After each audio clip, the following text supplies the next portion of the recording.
Okay, now, we're simply counting. I'm at 4. 4. I believe we already covered 4 years. If you have a 4-year degree, not in business, not in accounting, finance, real estate. If you have a 4-year degree in real estate, what happened? You're exempt. Some more numbers. You're exempt for the 63-hour course as a salesman, and you're exempt for the 72-hour course as a broker. And not only that, you're exempt from those post-licensing courses as well.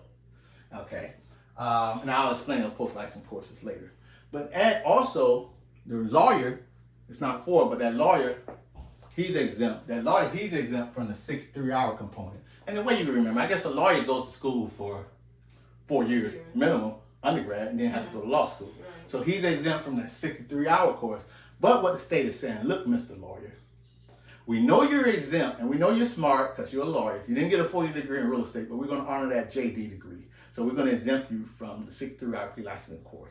But if you want to make your business in this real estate profession, because that realtor, we know one license, one broker, you employ, you must take the 72-hour pre-licensing course. And I'll go ahead and give it away now. Not only you must take the 72-hour pre-licensing course, and this goes for you, Marlene, because I know you're going to be passing that test in the next couple of days, and I'm welcome to see you again. You're going to have a 60-hour post-licensing course.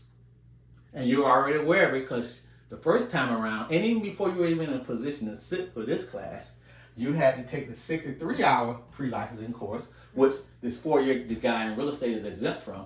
And also you took during your first renewal period. What did you take during your first renewal period? The post-licensing course. 45, exactly. Right. So the lawyer is exempt from the 63 pre-licensing and the post-licensing. But once that lawyer decides they're going to be fully engaged in this business, they are not exempt from the 72-hour pre-license or 60-hour post-license to be a broker. Okay. Well, that guy with that 4-year degree is exempt from all the pre and post licensing courses. Right. But that 4-year degree, I'm saying a little more, we can slow it down and listen to it. That 4-year guy must take the 14 hours continuing education. While the lawyer, I can go back to 0. These numbers all kind of get interrelated. The lawyer is exempt from continuing education because the state is saying, look, you're going to get your continuing education as you get your legal continuing education requirements. Okay, so all of that comes from just 4, with the 4-year degree in real estate being exempt, which, to my knowledge, I've known very few people who actually majored in real estate, but, you know, great major. Okay, so any other 4s?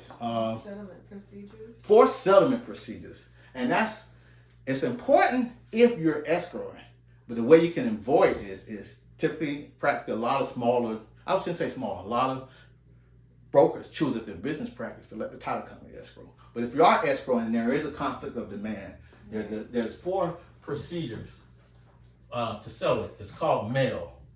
Mediation, arbitration, litigation, and E stands for escrow disbursement order, where you get an escrow disbursement order from the state. Those are the 4 settlement procedures. If there's a conflict of demand relative to an earnest money deposit between the buyer and the seller. And okay, 5 years to keep books and records. I believe we had a test question on that. I'm not sure what it was. I believe they said the contract didn't close or the listing or things. 5 years for books, counts, and records. And also 5, we could trigger it again if we would have missed it at 2, which you're here. And even Marlene, I'm sure because you're already test eligible. You're just getting ready to give that final touch before you go sit in that state exam. But one of the questions they ask you, they ask for your licensing history. And what they're looking, they can go and check and see who you had your license with. Have you been licensed for how many years? 2 years. And how many, within what time frame? 5 years. The past 5. It's not on my paper, but again, every time you do it comes out a little bit. 5 years, books, accounts, records, and 5 years, that's the time span where you must have been active at least 2 of those 5, right? Which we previously covered in 2. So moving on, I'm not sure if there's a 6. 6, there is a 6. 6 months to petition FREC directly, not to the Department of Business and Professional Regulation. They can't help you. If you've exhausted your 2 years and you've been active 2 years, on 2 years and 1 day, active, inactive, null and void, your license is gone. Salesperson, broker, you're now a salesperson. Salesperson, you're now a regular citizen. However, there are some special extenuating hardships. you have 6 months where FREC can directly reinstate you. I believe I've seen 2 test questions. One test question I believe we heard today. But in that case, 6 was the answer. It wasn't the correct answer, it was an answer. That answer was 2 years because that person was an armed force veteran. Right.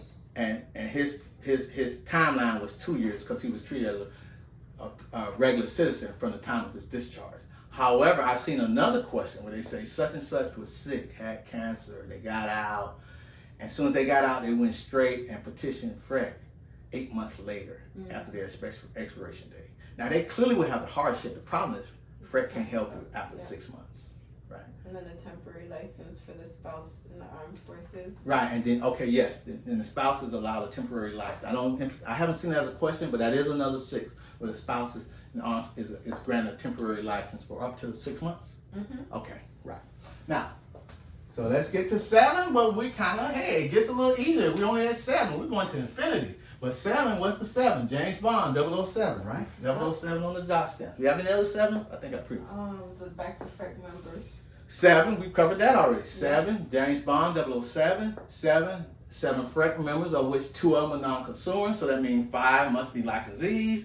2 of them are served on the probable cause panel. Okay, let's go to 10. 10. I think we got this. I'm going brain dead. Help me out with the first one. Maybe I get my motor. Max annual tax increase. 10% max annual tax increase. Wow, that's an obscure one. Where did you pull that one out? Max annual tax increase, and now I'm thinking you get my motor running. Not for everybody, for non-homesteaded properties. So the inverse is, well, what about homestead property? Vince, I forgot that. I should have covered that at 3. 3% is the max your property can go up if it's a homestead property. Part of our Save Our Homes Act. Save Our Homes, 3% annual increase. You're paying a little bit below market value, and then when you sell it, you have portability. But non-homestead properties, 10% increases. So again, may not be paying taxes at market value, but they certainly have a rapid, more appreciating rate of increasing their assessments to get to market value. So what's the point? Practically for us realtors, and you may have already experienced this as a realtor, you're required to give a property tax disclosure to let the consumer know, wait a minute, just because this guy's paying on $200,000, you're buying this property for $1 million. I'm not the property appraiser. I don't know what it'll be assessed at, but a great probability, it'll probably be assessed at about 80% or 85% of that $1,800,000. While this guy's paying on $200,000, even though the house is worth $1 million. Why? Because he's had these below market tax increases of 3%. Right. And so instead of you're paying $2,400 a year, you may be paying $10,000 a year. So that's certainly, as a realtor, to be knowledge and the source of information and the profession in the transaction to let the buyer know, to give them the appropriate disclosure. And that may or may not kill your deal if you're trying to qualify this guy based upon $2,500 tax load, and the mortgage professional would certainly use $10,000 as their qualifying mechanism. Or if you're dealing with an investor, and the investor looking at the prior tax bill, as we had a question on after tax cash flow, right? That certainly would determine the investors. It wouldn't determine how you value the property from the income approach, but it certainly would determine the investors' attractiveness or non-attractiveness to the property, depending upon what their current, not what the current tax liability is, but what the tax liability will be during their holding period of ownership. Okay, so 10. So we missed it at 3. We caught it back at 10, and allowed me to bring in some other concepts. 10% withholding for foreign nationals. Right. Here in South Florida or here anywhere. Now, we live in an international environment, so they withhold, what does it say? Okay, foreign investors, 10%, 10%, right there in front of the book, it says 10% withholding from foreign investors greater than 1 million. And if the purchase price is greater than 1 million, it would be 25%. Okay. And that's from the proceeds of that foreign investor who's selling their property. Rather, so they want to make sure, Uncle Sam want to make sure they get their money, so we're not going to let you sell this property and go back to your respective country without having something in escrow for taxes. Yes, you have a question?